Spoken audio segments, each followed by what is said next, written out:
Je pense que c'est vraiment ça, la vision d'ensemble, comme vous l'avez dit. La grande image, c'est qu'ils ont déjà fait ça au Venezuela. Oui, plus aucune exportation du Venezuela vers la Chine. Et maintenant, ils essayent de faire la même chose dans le détroit d'Ormuz.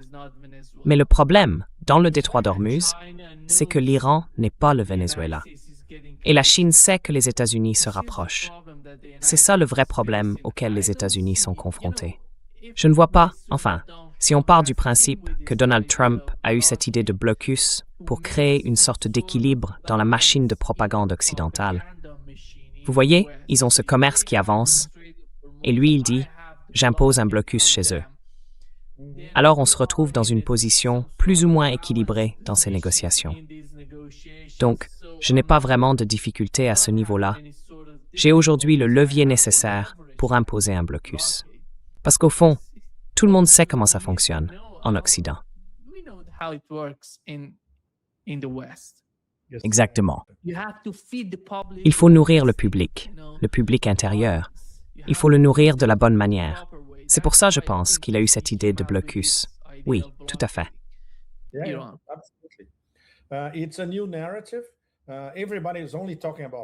C'est un nouveau récit. Tout le monde ne parle plus que de ça. Personne ne parle de cette défaite stratégique. Pourtant, elle est bien là. Après tout, ils suppliaient pour obtenir un cessez-le-feu.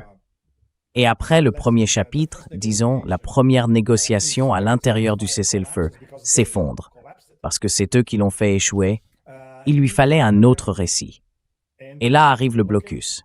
Alors ça peut durer encore quelques jours et disparaître, ou bien, si ça continue plus longtemps, tout le monde sur la planète va demander « D'accord, vous allez vraiment mettre en place votre blocus? Montrez-nous. Vous allez arrêter les pétroliers chinois dans le golfe d'Oman? On veut voir ça. » Et évidemment, ce sera une humiliation totale. On le sait tous. Quoi qu'il arrive, ce sera une humiliation totale.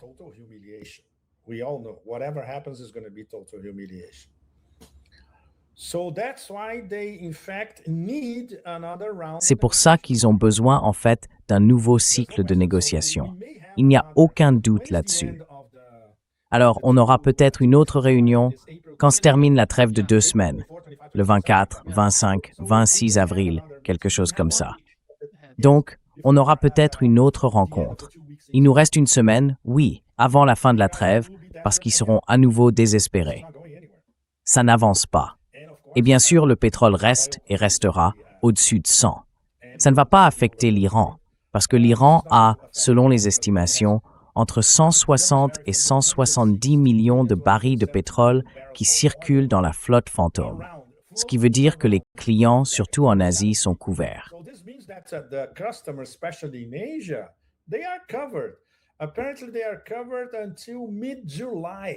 Apparemment, ils sont couverts jusqu'à la mi-juillet, à condition qu'il n'y ait rien de plus à transporter. Mais bien sûr, il y en aura. Donc ça ne va pas affecter l'Iran. Même s'il y a un blocus, ça ne changera rien pour l'Iran. Le problème, c'est que si ça touche directement la Chine, si des pétroliers chinois sont interceptés, là, on entre dans un tout autre scénario, beaucoup plus dangereux. Est-ce que Trump est prêt à en payer le prix? J'en doute. C'est un lâche, au fond. Et puis, dans le complexe militaro-industriel, certains disent « Écoutez, on ne peut pas faire ça, on va être humilié. Est-ce que vous êtes prêt à voir un de nos porte-avions mis hors service par des missiles et des drones iraniens? »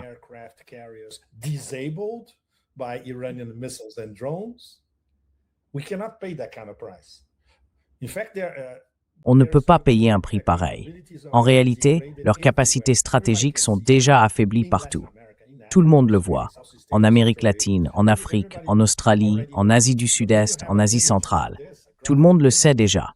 Mais quand on a une image comme celle-là, une image frappante, on avait déjà l'image aérienne, non?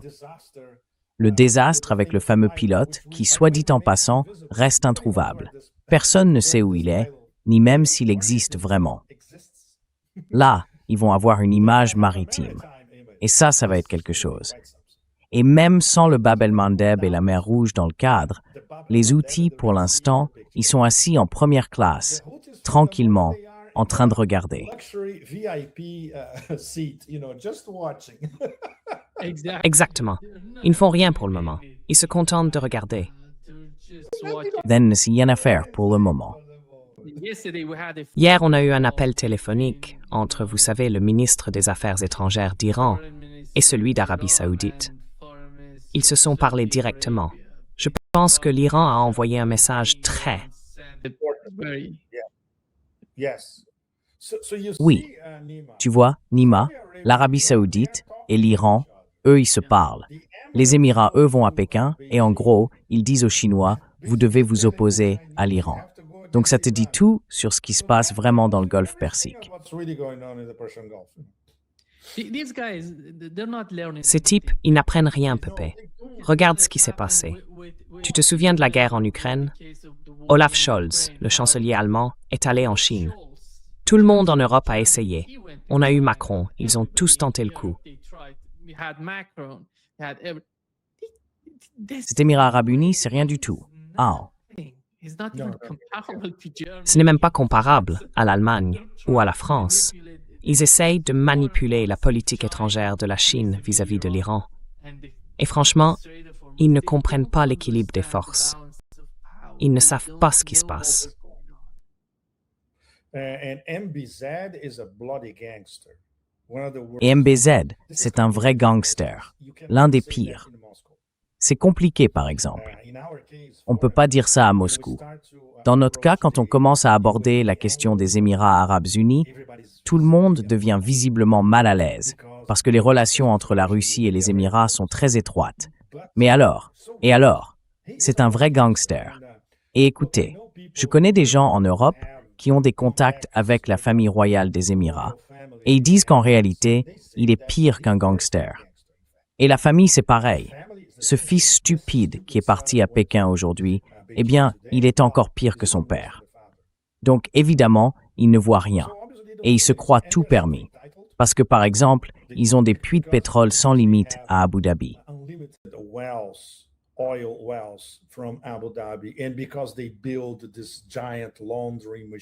Et comme ils ont construit cette immense machine à laver à Dubaï, ils se sentent tout puissants. Ils pensaient que ce système durerait pour toujours. Et maintenant, il s'effondre sous leurs yeux. Ils ne comprennent même pas pourquoi il s'effondre. Et ils n'ont pas de plan B. Les Saoudiens, eux, sont un peu plus malins. MBS manœuvre. Il se couvre, il bouge ses pions, il parle à tout le monde. Il parle même à l'Iran. Et c'est très important. Il parle aussi à la Russie et à la Chine. On ne peut pas dire qu'il soit neutre. Mais il voit bien que tout est en train de changer. Et il ne sait pas encore où placer l'Arabie Saoudite au milieu de tous ces bouleversements, n'est-ce pas?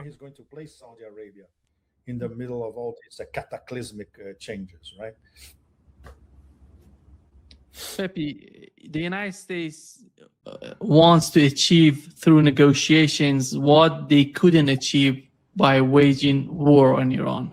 Yes. Basically, the enriched uranium in Iran, and we know that the main goal was the regime change. But after all, if we assume that one of the goals was the nuclear program of Iran, that wasn't achieved by war. And right now, by negotiations, they're trying to impose that on Iran, impose these terms on Iran. I don't see Iran, accepting that. And I don't see Donald Trump.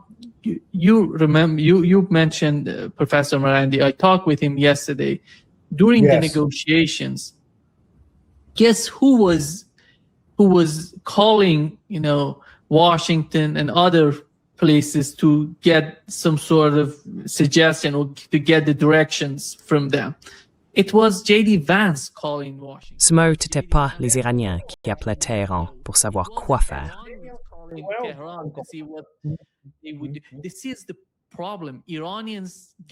Voilà le problème. Les Iraniens sont arrivés totalement préparés.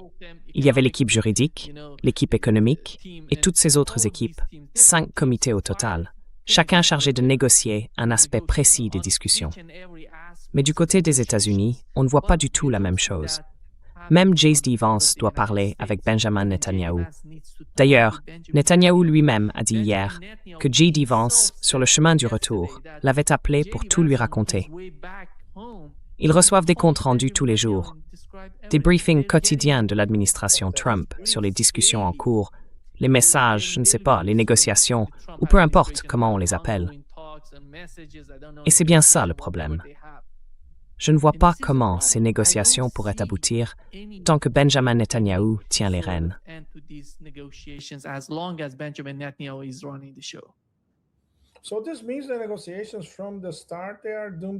Donc ça veut dire que les négociations, dès le départ, sont vouées à l'échec. Il n'y a aucun doute là-dessus. Et il y a un autre élément, parallèle à tout ça. Le vice-président des États-Unis n'a aucune marge de manœuvre. En réalité, c'est un vassal du président, et un vassal du criminel de guerre à Tel Aviv. Une autre source iranienne a révélé que l'un des objectifs des Américains dans ces négociations, c'était l'argent. Ils voulaient toucher leur part dans le détroit d'Ormuz. Ils voulaient installer leur propre péage avec l'argent qui irait directement dans les poches de la famille Trump et de leurs proches. C'est pour ça qu'on s'est retrouvé avec Tweedledee et Tweedledum, Heckle et Jekyll, Dumb et Dumber, Witkoff, Kushner, tout là-bas.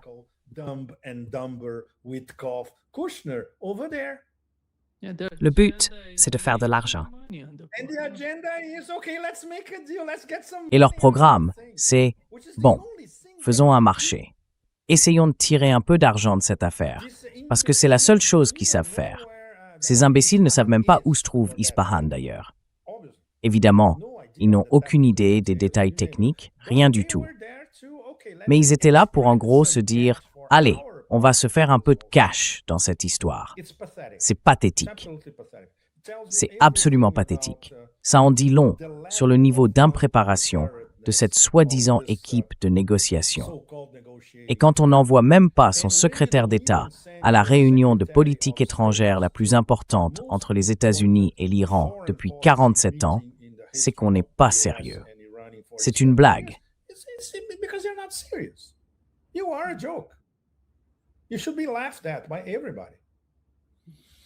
Tout le monde devrait se moquer de vous. Et c'est incroyable quand on compare ça à la sobriété et au sérieux de la délégation iranienne. Chacun avec ses piles de documents, tout bien préparé, les détails, tout appris par cœur. Mais vous négociez avec une bande d'escrocs, de charlatans. C'est pathétique. Pathétique, oui, mais en même temps, c'est bien d'avoir une fois de plus une image parfaitement claire de la décadence de l'Empire, dans tous les sens possibles. Moral, spirituel, éducatif, diplomatique, bien sûr, géoéconomique, géopolitique, militaire, tout. C'est tout un système qui s'effondre sous nos yeux. Et pire encore, il est otage d'un régime génocidaire en Asie de l'Ouest. Ça, c'est encore plus grave. Bon, allez-y, je vous en prie.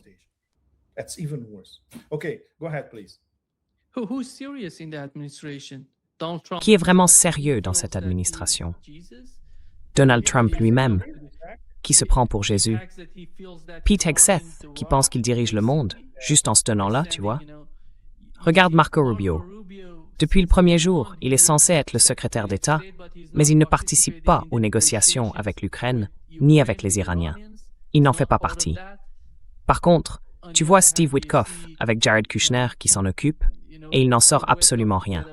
Non, il négocie avec la Russie depuis le premier jour de cette administration. Et jusqu'ici, ils n'ont rien fait. Je ne vois pas comment les Iraniens pourraient croire qu'ils vont obtenir quoi que ce soit. Je pense que finalement, le scénario final, Pépé, c'est que l'Iran devrait continuer la guerre, parce que ça va frapper Donald Trump. Ce sera une guerre d'usure. Et ce qui mettra Donald Trump à genoux, ce sera la politique intérieure. Ce seront les élections de mi-mandat. C'est ça qui va leur tomber.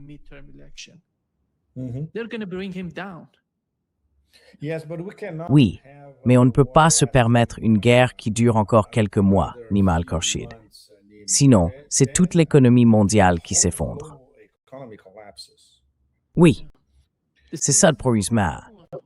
Parce que ça devrait toucher Donald Trump. On dirait pourtant que ce n'est pas le cas.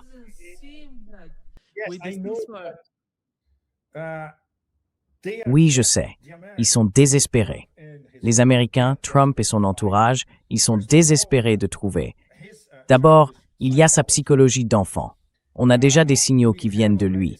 Il s'ennuie, il veut en finir vite, il est furieux parce qu'il s'est laissé mener par Israël, et ainsi de suite. Et maintenant, il lui faut une porte de sortie pour se concentrer sur l'économie américaine et sur les élections de mi-mandat, qui, soyons honnêtes, sont déjà perdues. Donc, il ne peut pas se permettre une guerre qui dure encore 2 ou 3 mois. Hors de question. Leur échéance, sortie de nulle part, c'est la fin avril. Et n'oublie pas, si ça continue comme ça, le voyage en Chine sera de nouveau reporté, cette fois par les Chinois eux-mêmes. Les Chinois vont dire très bien, mais de quoi voulez-vous parler?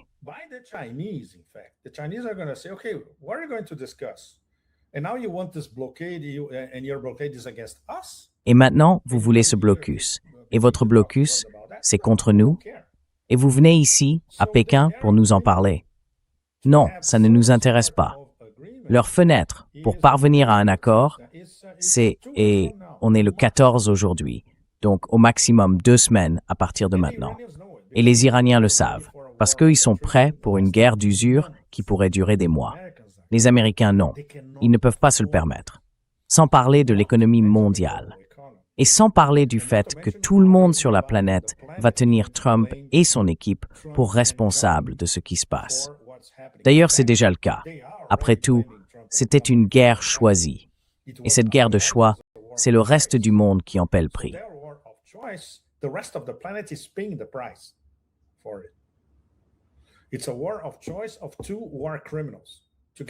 C'est une guerre choisie par 2 criminels de guerre.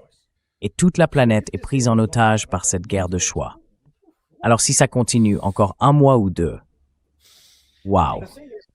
Bon, revenons à la réalité. Nima, comment les Américains pourraient-ils mettre fin à leur guerre dans les 2 prochaines semaines, sans admettre qu'ils ont été vaincus sur le plan stratégique? Sur tous les plans d'ailleurs. Et c'est exactement ce qu'il essaye de faire, lui, ou les idiots qui l'entourent. Comment transformer une défaite en une sorte de victoire? Ils ne peuvent pas. Où que tu regardes, il n'y a aucune issue. C'est un zugzwang. Il n'y a pas de sortie possible. Quel que soit le mouvement, tu reconnais que tu as perdu. Tu vois, il n'y a absolument rien qu'ils puissent présenter comme une victoire.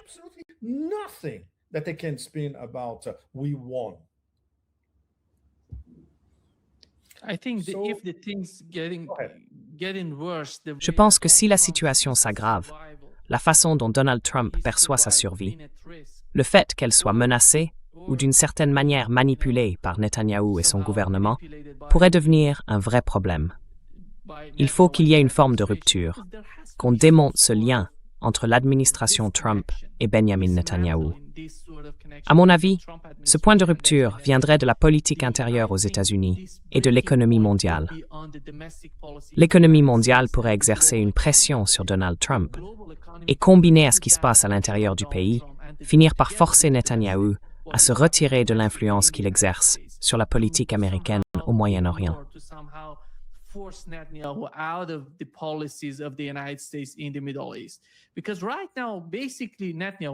Parce qu'en ce moment, en gros, c'est Netanyahou qui mène la danse. Je pense qu'on a toutes les preuves possibles que c'est Israël qui tient les rênes. Je ne vois pas Donald Trump incapable de prendre ses distances avec Israël. Mais je pense que si la situation s'aggrave, et c'est possible, ça pourrait marquer une sorte de tournant dans les négociations, avec tout ce qui se passe sur le plan diplomatique entre l'Iran et les États-Unis.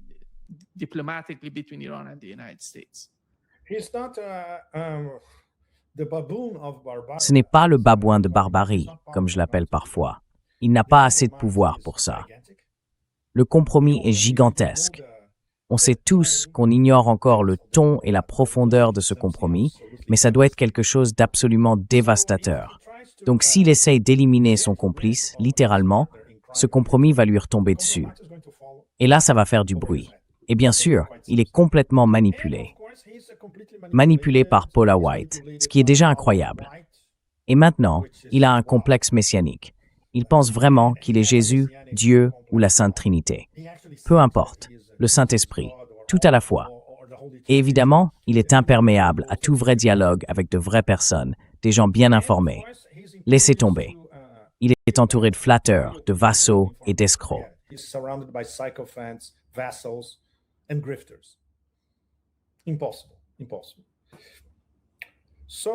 Impossible. Impossible. Tu vois, idéalement, il faudrait, bien sûr, ça n'arrivera pas, mais il faudrait invoquer le 25e amendement. Envoyer ce type dans un asile de fous. Les Américains n'auront jamais le courage de faire ça. Et même s'ils le faisaient, devine qui serait au pouvoir. Palantir Vance. Ce n'est pas beaucoup mieux. Un type complètement dominé par un illuminé techno-fondamentaliste. Donc toutes les options sont horribles, Nima. Il faut être réaliste. C'est notre travail, en tant qu'analyste. Toutes les options réalistes sont impossibles. Et on ne peut pas espérer un miracle. Il n'y aura pas de miracle cette fois. Comme dans le film, tu sais, où l'extraterrestre est cette adorable araignée de pierre. Non, il n'y aura pas d'araignée de pierre nommée Rocky qui débarque pour sauver l'histoire. Non, ça n'arrivera pas.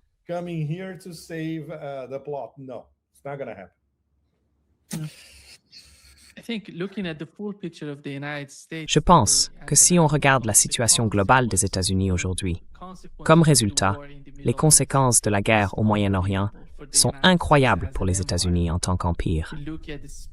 Regardez l'Espagne aujourd'hui. Ils sont allés en Chine. Ils ont dit non aux États-Unis. Ils affirment leur souveraineté.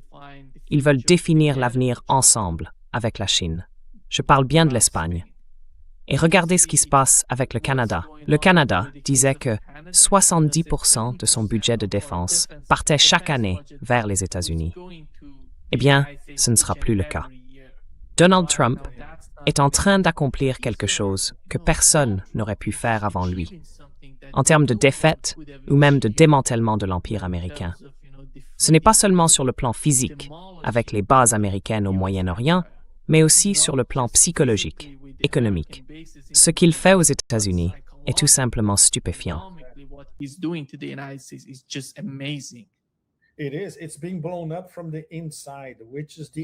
Oui, c'est en train d'exploser de l'intérieur, et c'est le mécanisme idéal. Absolument. Quand les empires s'effondrent de l'intérieur, c'est bien mieux. En théorie, c'est moins douloureux pour tout le monde. On ne le sait pas encore vraiment, parce que le processus est toujours en cours.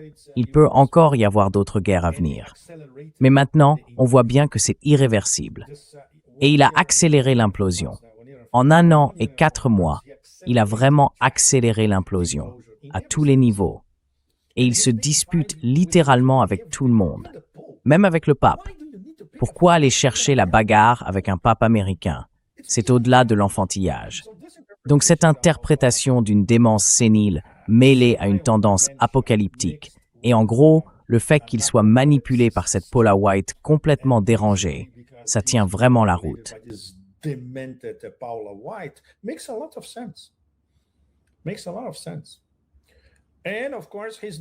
Ça a beaucoup de sens. Et bien sûr, il y a son incohérence naturelle. Il ne lit pas, il ne s'informe pas, il méprise les gens qui s'informent, qui le contredisent ou qui essayent de le faire réfléchir un peu. Tout s'explique comme ça. Le paysage psychologique est déjà bien connu. Le problème, c'est qu'il est toujours aux commandes. Enfin, aux commandes, entre guillemets, hein, Nima, parce qu'on sait bien qui détient vraiment le pouvoir. Lui, il n'est que leur messager. D'ailleurs, il n'y a eu aucune fuite sur ce qu'ils ont discuté au Bilderberg, à Washington. Bon, j'ai bien une taupe là-bas, mais il me dira jamais rien. Ils ont une culture du secret, surtout vis-à-vis des journalistes et des analystes. Ils ne diront jamais ce qui s'est vraiment passé.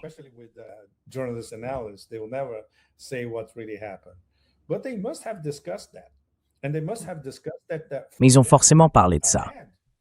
Et ils ont dû se dire que pour eux, la seule voie possible, c'est d'inventer un nouveau Covid, ce qui évidemment est déjà en cours. Ils doivent trouver quelque chose d'aussi traumatisant que le Covid pour reprendre une forme de contrôle. Et c'est ça, ce qui va venir ensuite. C'est effrayant, vraiment effrayant. Et bien sûr, ce qui va suivre est directement lié à l'effondrement de l'économie mondiale. Ils vont se servir de cet effondrement pour inventer quelque chose. Il n'y a aucun doute là-dessus. Et encore une fois, même s'il y avait le 25e amendement Nima, et qu'on se retrouvait avec Palantir Vance, c'est juste un rouage dans cette machine techno-affiliatiste. Donc, où qu'on regarde, c'est vraiment inquiétant. So everywhere we look, it's really scary.